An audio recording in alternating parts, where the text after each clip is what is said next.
Today, there are 2 million descendants of French-Canadian immigrants living in New England. These are our stories. Welcome to the French-Canadian Legacy Podcast. Venez tous jeunes filles et garçons, je vais vous raconter l'histoire de notre immigration ici au USA, de grands aventuriers de pays étrangers. Bonjour everyone, this is Melody and we're back with French-Canadian news. We'll start with the latest blog post on French North America by David Vermette titled, Franco-Americans Need to Tell Their Own Stories. When it comes to Franco-Americans, the question of who should tell our story often comes up. Vermette says, in his opinion, that there are positive and negative examples of people who are not Franco-American telling our story. How should the Franco-American story be told with our voices and other voices? Check out the post to see Vermette's perspective. Next, let's go over to the blog Queer the Past by Patrick Lacroix. Catch up on Lacroix's series, Those Other Franco-Americans, with Those Other Franco-Americans, New Bedford, Part 1. Check out the history of French-Canadian mill workers in this area and how New Bedford ascended into a booming mill city. Then check out Lacroix's review of the Lamoille Stories by Bill Schubert. Lacroix says that this book is a delightful effort to recreate rural life in 20th century Vermont and the inescapable French flair of many communities. So if you're interested in Franco-Americans of Vermont, check out this review and pick up the Lamoille Stories. Saint-Jean-Baptiste has already gone by, but it doesn't mean you can't check out my latest post on the Modern Francos blog titled Simple Outfits Inspired by Saint-Jean-Baptiste, Wear Blue and White. Every July 4th, I see outfit inspiration articles on wearing red, white, and blue, so why can't we replicate this idea for Saint-Jean-Baptiste? Check out the post to see my outfit examples, and then look at your own closet and pick out your best blue and white pieces for next year. Closing out, we have 2 posts from the FAC blog. We have More Francophone Legends and Monsters, where you can learn about legends and monsters in French-Canadian folklore. Then check out World of French, New Orleans, to learn more about our French heritage friends in Louisiana. And now on to events. Starting on August 12th from 6 p.m. to 11 p.m., check out the 2-day festivities at Franco-American Heritage Days at Augusta Mill Park in Augusta, Maine. The fun continues on August 13th from 1 p.m. to 11 p.m. at the same location. Tickets are between $10 to $15 on Eventbrite. Check out the lineups for both days, which include an opening ceremony, music, and Franco-American culture. That's all I've got for you this time. Everything I've covered today will be linked in the French-Canadian Legacy Podcast episode description. Merci for listening. From 1986 to 1991, only 5 years, 4 major overviews of Franco-American history were published. This flurry of publications was the outcome of 20 years of intensive research across academic institutions in the Northeast and beyond. 2 authors, Gérard Brault and Armand Chartier, were Franco-Americans. One, Yves Roby, was from Quebec. The last, François Veil, was and is from France. His book, simply titled Les Franco-American, is typically the least known of these 4 survey books, probably because it was never translated into English, but it's the subject of the 4th installment of the Lacroix Library. Each of these works has its own unique twist that makes it worthwhile reading. For instance, Gérard Brault puts great emphasis on inherited French-Canadian customs. Chartier seems much more focused on the battles of survivance. So how is Veil unique? Les Franco-Americains quickly plunges us into an American world, the American setting that molds and transforms immigrant cultures. Though we see responses to outmigration in Quebec, Veil seems much more intent on exploring points of contact between the host society and French Canadians. We find, quite quickly, that the little Canadas were not impenetrable fortresses. Okay, a few highlights. First, Veil explored the corporate archives of the Dwight Manufacturing Company, which informs us about the when and the how of industrial recruitment activities in Quebec. Veil explores what a typical family budget would have looked like in a mill city. He discusses immigrants' relationship to the U.S. labor movement, not to mention the availability of credit and the rise of a middle class. More than the other authors, he brings up the key issue of political participation. Veil's treatment of the post-war period is quite brief. But that's not to say that in 1989, when the book was published, Franco-America was, in his view, dead. Not in the least.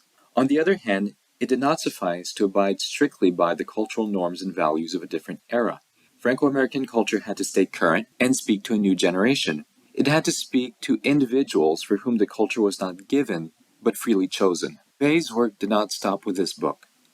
A true scholar, more than a decade later, we find him writing about the frontiers of Franco-American history that still needed to be pushed back. He argued for the need to study Franco's place in American consumer culture from the 1920s onward, the effect returning migrants had on Quebec society, women's distinct experiences, and the relationship between different diasporic communities across the continent. Much of that work still remains to be done in 2022, but with his book and his later work, Vey offered innovative approaches to Franco-American history and proposed a new path forward for researchers. Now, Les Franco-American only exists in French, but for those of you who are learning the language, this can be a great opportunity. There is very little jargon. There are a lot of cognate terms. And those with an overall understanding of Franco history will instantly feel confident and comfortable with the text. So you can learn while you learn. The book may no longer be available from the publisher, but we hope you can find a copy from your local library or from a friendly used bookstore near you. Bonne lecture! Cette semaine, sera la deuxième fois que j'essaie de faire une balado en français. Je demande de la patience. J'ai quitté Québec il y a 9 mois et mon français n'est pas très bon. Cependant, je suis très heureux que mon invité soit mon ami Luc Trépanier de XIXe-XXe, Québec. J'ai rencontré Luc pour la première fois pendant une fête de Noël au centre Franco-American à Manchester, ma vie.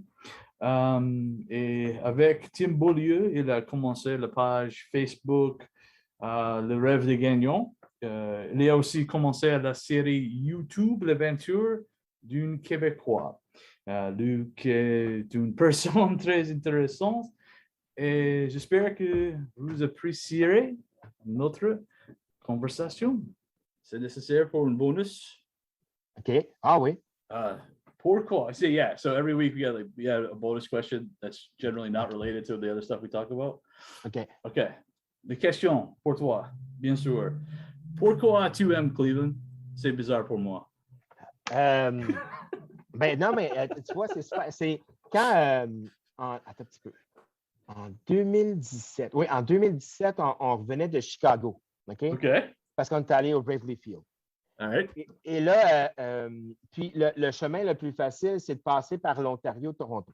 Mais là, je dis à mon ami Yannick, ça c'est mon partenaire de voyage de baseball, Sure. on pourrait aller un peu plus au sud puis passer par Cleveland.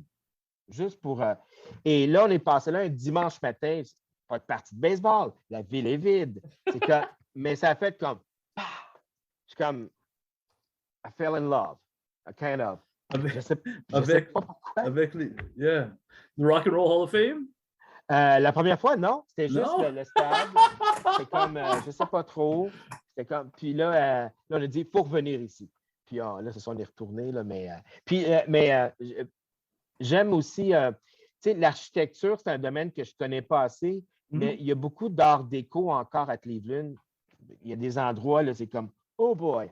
Rock and Roll Hall of Fame aussi, c'est un superbe endroit. Puis je suis allé au mois de mai, puis il y avait des endroits que je n'avais pas vus encore. Tu sais, je n'étais jamais allé sur le bord du lac Erie. Hello! Là, c'est là, je suis allé avec mon garçon et son ami. En tout cas, se promener, mais je ne sais pas, à Cleveland, je pense que le fait que Cleveland, c'est pas trop overcrowded, c'est comme... Puis les gens Midwest américains, c'est comme, yeah, take it easy. C'est comme ça, hein? Fait que c'est comme pas de stress. T'sais.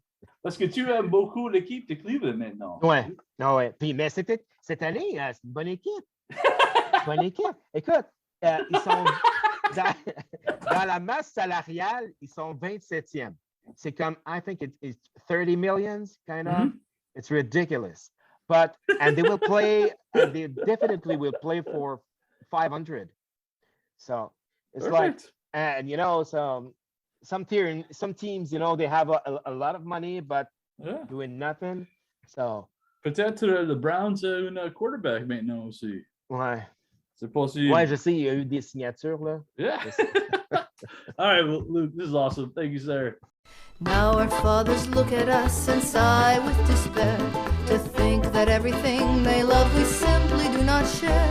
But the spirit never dies, our culture will survive. Each of us must choose how much to keep alive. Each of us must choose how much to keep alive. Special thanks to Josie Vachon for providing the music. You can find more about her at josievachon.com. This podcast was produced and edited by Mike Campbell.